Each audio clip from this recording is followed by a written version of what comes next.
We're excited to be partners with Wright State University, and one of the first things that we wanted to do was enhance the residential living experience. We came up with a fitness trail. We've seen it before at one of our other properties, and so we wanted to incorporate it here and really have another place for the students to get out of their rooms and, work on their fitness and just kind of take a break from academics and have a good lifestyle. We have 16 different stations that can be used by themselves, or people can go walking or running from station to station. Some of them are body weight movements. And the idea is that you can walk or run to kind of connect these different 16 stations and really get a good workout.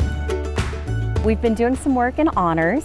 One of the first things we did is we kind of give the lobby a facelift.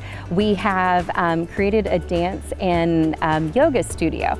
So the premise behind it actually has a sprung floor, so it's really good for dancers to have that sprung floor for their joints. It makes it a little easier for them. We've also enhanced our fitness center. So we've got an indoor fitness center for all residential students, and this year we've added some new equipment to it that we're really excited about. We actually are now offering renovated apartments.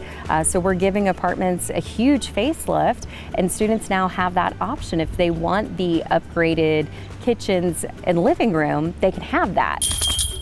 We partnered with Wright State to bring disc golf to campus, and since the moment it was installed, we couldn't get people off the tee pad, so much so that we're installing secondary launch pads now too to even attract further folks. But we're excited that that seems to be kind of the place in the area, and we're excited to be part of that.